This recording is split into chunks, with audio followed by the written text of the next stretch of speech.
নমস্কার।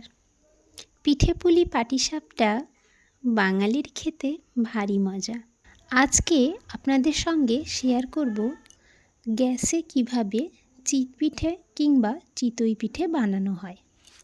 প্রতিটি জাতিরই নিজস্ব শৈলীর খাদ্য সংস্কৃতি থাকে। একসময় বাঙালির ঘরে ঘরে পালন হতো পৌষ সংক্রান্তির পিঠে-পুলি উৎসব। সেই সময় পৌষ মাস ছিল বাঙালির পিঠে উৎসবের মাস। বাঙালির একান্নবর্তী পরিবারে হেঁসেলে তখন ম করত পিঠে-পুলি আর পায়েসের গন্ধে। কত ধরনের উপকরণ দিয়ে তখন তৈরি হতো নানা রকমের পিঠে। পিঠে খাওয়ার জন্যে যে বাড়িতে কী তোড়জোড় শুরু হতো তা এখনকার দিনের ছেলেমেয়েরা কিছুই বুঝতে পারবে না। ঢেঁকিতে চাল ভেঙে গুঁড়ো করে কতই প্রসেস আর কত সময় দিয়ে এক দিন নানান রকমের পিঠে বানানো হতো।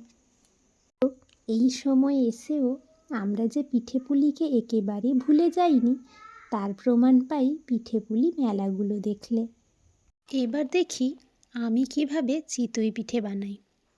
প্রথমেই আতপ চালকে কিছু সময়ের জন্যে জল দিয়ে ধুয়ে ভালো করে ভিজিয়ে রেখে দিয়েছিলাম। বাড়িতে ছিল আমার 2 ভাগ্নি আর আমার মা, তাই সাহস করে পিঠে বানাতে গেছি। এখানে আমার এক ভাগ্নি নারকেল কুড়িয়ে নিয়েছে। এদিকে চালটা জল থেকে ছেঁকে একটি শুকনো কাপড়ে কিছুক্ষণ শুকিয়ে নিয়ে মিক্সিতে গুঁড়ো করে নিচ্ছে আমার মা আর ভাগ্নি মিলে। সঙ্গে দেখুন আমার ছেলেও ওদের সাথে হাত লাগিয়েছে।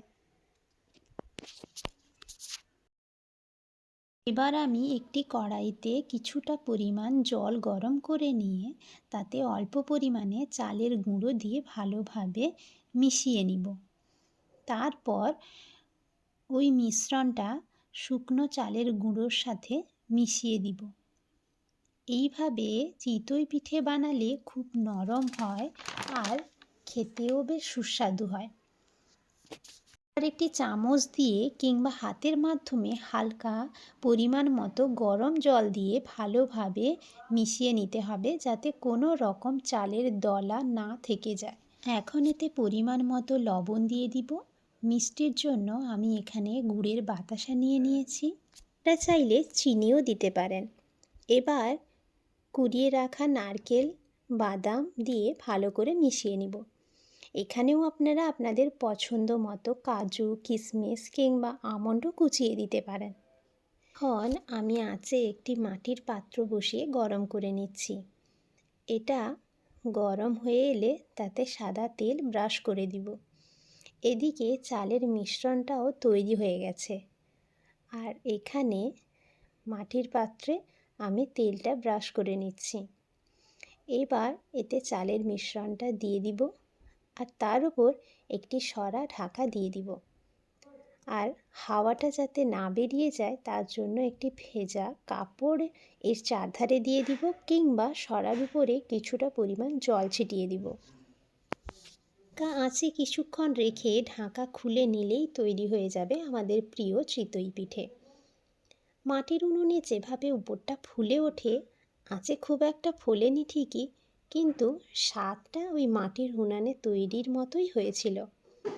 এরপর একে একে সব পিঠেই তৈরি করে নিয়েছিলাম মা আর আমি মিলে।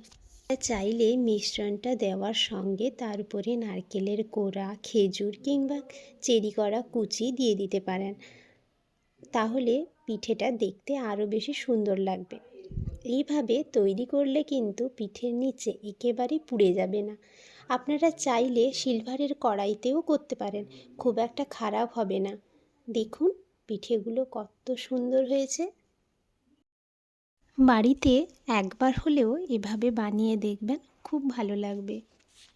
ভিডিওটি ভালো লাগলে অবশ্যই পাশে থাকবেন।